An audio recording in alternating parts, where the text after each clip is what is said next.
स्वाध्याय 9.3 यानी 10મી रकम साबित करो कि बिंदु x1 y1 मांथी पसार थती अने ax plus vy plus c बराबर 0 ने समांतर रेखानो समीकरण ax minus x1 plus b y minus y1 छे। अहीं आपणे धारी लईए कि धारो के मांगेली रेखा L छे। हवे L ए बिंदु x1 y1 मांथी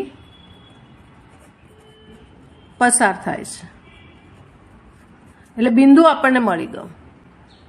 हवे एम कीधुं छे कि रेखा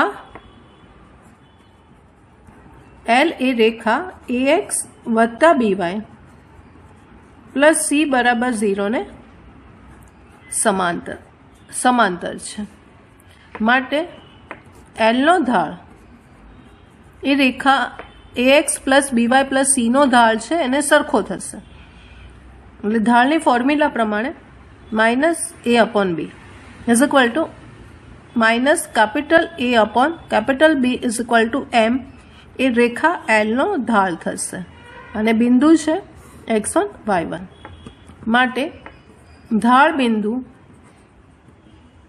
स्वरूप थी L नु समीकरण is equal to formula y minus y1 is equal to m x minus x1।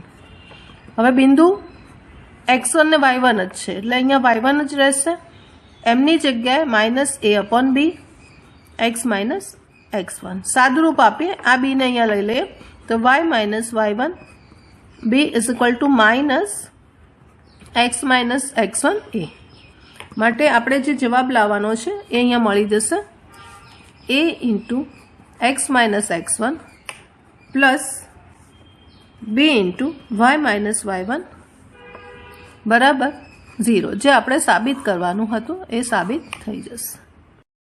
स्वाध्याय 9.3 ની 11મી रकम बे रेखाओं 2 અને 3 બિંદુમાંથી પસાર થતી હોય અને તેમની વચ્ચે ખૂણાનું માપ 60 હોય તથા તે પૈકીની એક રેખાનો ઢાળ 2 હોય તો બીજી રેખાનું સમીકરણ શોધો। આપણે ધારી લઈએ કે ધારો કે બે રેખાઓ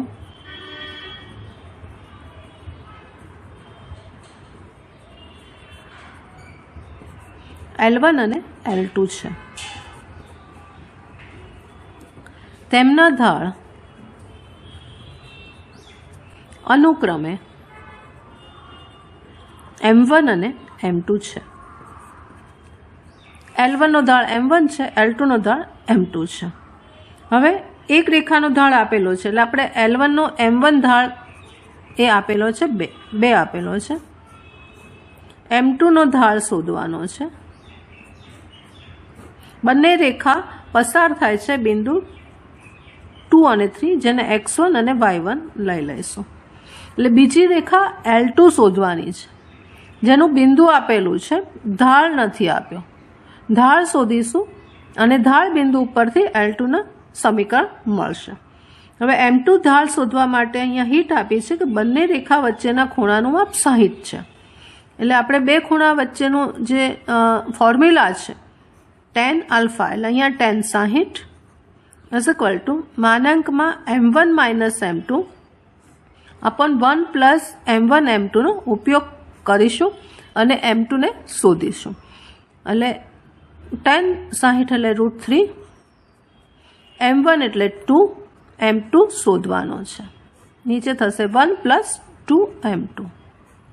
હવે આ માનાંક કાઢીશું એટલે પ્લસ માઇનસ √3 આવશે એટલે એકવાર √3 મૂકીશું એટલે અહીંયા આવશે 2 minus m2 upon 1 plus 2 m2।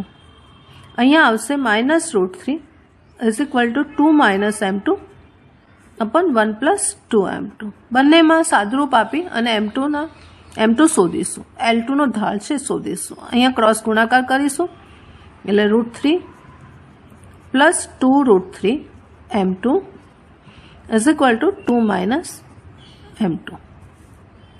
m2 वाला पदों भेगा करशो माइनस से अहींया જશે પ્લસ થશે અને m2 ને કોમન કાઢીએ એટલે 2√3 + 1 m2 બરાબર 2 - √3 માટે અહીંયા m2 મળશે 2 - √3 upon 2√3 + 1.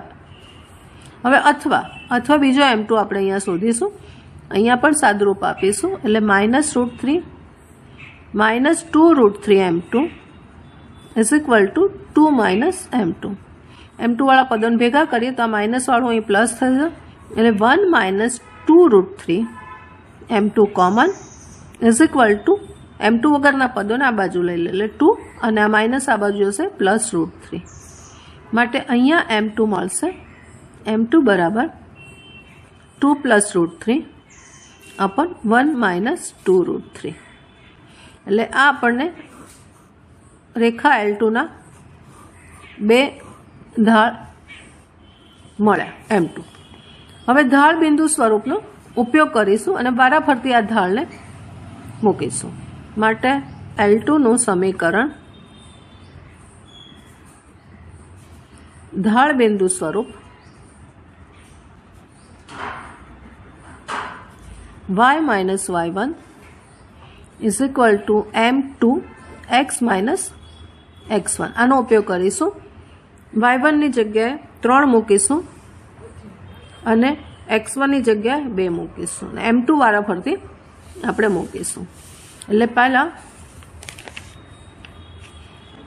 m2 બરાબર 2 - √3 upon √3 + 1 અને બિંદુ આવશે x1 y1 = 2 3 મૂકીશું એટલે y - y1 = m2 x - x1 માં મૂકીશું માટે y - 3 = 2 - √3 upon √3 + 1 x - 2 થશે. હવે સાદુરૂપ આપીશું અને આની સાથે ગુણીશું એટલે 2√3 + 1y માઇનસ આ 3 આની સાથે ગુણીશું 3 × 6√3 - 3 આવશે = અહીંયા થશે 2 - √3 x અને આ -2 ને ગુણીશું એટલે -4 અને +2√3 આપણે આ L2 નું એક સમીકરણ મળશે જેને ax + by + c સ્વરૂપમાં લખીશું એટલે આ x વાળું પદને આ બાજુ લઈ લઈશું આ પ્લસ છે અહીંયા માઇનસ થશે એટલે આનો ક્રમ હું ઉલટાવી કાઢું છું એટલે √3 - 2x આવશે પછી y ના સગુણક એ રીતે 2√3 + 1y અને હવે અચળ પદો છે એને આપણે લખીશું એટલે -4 આ બાજુ જશે એટલે +4 થશે એટલે -3 + 4 એટલે +1 વધશે અને +2√3 આ બાજુ જશે એટલે -2√3 થશે અને -6√3 છે જ એટલે -8√3 બરાબર 0. આ જ્યારે m2 આપણે 2 - √3 upon 2√3 + 1 લઈશું ત્યારે L2 નું સમીકરણ આ મળશે. હવે m2 બરાબર 2 + √3 upon 1 - 2√3 લેતા અને બિંદુ તો છે જ x1 અને y1 = 2 અને 3. હવે આને મૂકીશું આપણે આ સ્વરૂપમાં બરાબર એટલે y - 3 = 2 + √3 upon 1 - 2√3 અને x - 2 સાદુરૂપ આપીશું અને ગુણીશું અહીંયા સાથે 1 - 2√3 y -3 +6√3 = અહીંયા થશે 2 + √3 x -4 અને -2√3 આપણે વ્યાપક સ્વરૂપમાં આને લખીશું આને એમને રહેવા દઉં છું એટલે 2 + √3x આ પદને y વાળા પદને આ બાજુ લઈ લઈએ છીએ આ પ્લસ એટલે માઇનસ થશે એટલે આ ક્રમને હું બદલીને પ્લસ લખીશ 2√3 -1y. -3 આ બાજુ જશે એટલે +3 અને -4 માંથી +3 જશે એટલે -1. અહીંયા -6 થઈને -8√3 બરાબર 0. એટલે જ્યારે M2 નો બીજો ઢાળ આપણે લીધો ત્યારે L2 નું સમીકરણ તમને આ મળશે. સ્વાધ્યાય 9.3 ની 12મી રકમ, જેના અંત્ય બિંદુઓ 3 અને 4 અને -1 અને 2 હોય તેવા રેખાખંડના લંબ દ્વિભાજકનું સમીકરણ શોધો. ધારો કે આ જે છે અંત્ય બિંદુ એ રેખાખંડ છે, એ બી લઈએ, આ એ છે, આ બી છે, એના આમ આપ્યા છે 3, 4 અને -1, 2 આપે. આવા રેખાખંડને લંબ દ્વિભાજક એટલે લંબ પણ છે અને બે સરખા ભાગ પણ કરે છે. આને આપણે L કહીએ. આ બે સરખા ભાગ કરે છે અને લંબ છે એટલે કે કાટખૂણે કહે. હવે L નું સમીકરણ શોધવાનું છે. હવે L નું સમીકરણ શોધવા માટે ધારો કે આ બિંદુ છે, મધ્ય બિંદુ થશે, એને આપણે P નામ આપીએ. તો P ના યામ શોધીશું આપણે. P ના યામ મધ્ય બિંદુના યામ થશે તો 3 - 1/2 અને 4 + 2/2 ઇઝ ઇક્વલ ટુ અહીંયા થશે 1 અને અહીંયા 6/2 એટલે 3 થશે. એટલે P ના યામ મળી ગયા. હવે રેખાખંડ AB નો ઢાળ શોધીશું. રેખાખંડ AB નો ઢાળ બરાબર ફોર્મ્યુલા આવશે y2 - y1 x2 - x1. આનો ઉપયોગ કરીશું. એટલે y2 છે તમારો આ, x2 આ x1 અને y1 છે. એટલે y2 થશે 2, 2, y1 થશે 4, x2 બરાબર -1 અને x1 બરાબર 3. એટલે -2/-4 ઇઝ ઇક્વલ ટુ 1/2 રેખાખંડ AB નો ઢાળ થશે. હવે રેખાખંડ AB છે એ L ને લંબ છે, માટે L નો ઢાળ આપણને એમ ધારીએ તો મળશે વ્યસ્ત અને વિરોધી. AB નો જે ઢાળ છે રેખાખંડનો એનો વ્યસ્ત અને વિરોધી. વ્યસ્ત આવશે 2 અને વિરોધી આવશે આ પ્લસ છે એટલે -2 આવશે.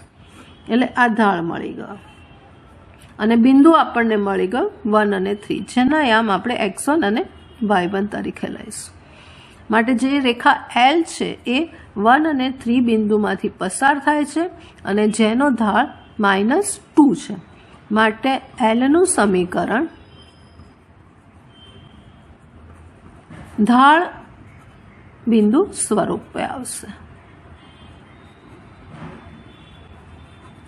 Formula y - y1 is equal to m x - x1. હવે આપણે મૂકી દઈએ.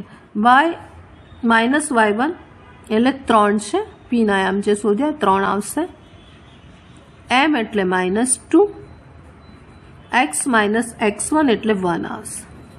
સાદું રૂપ આપીએ y - 3 is equal to -2x + 2 આવશે. ફરીવાર વ્યાપક રૂપમાં લખીએ એટલે 2x + y -5 બરાબર 0, જે આપણે રેખા માગી છે એનું સમીકરણ થશે.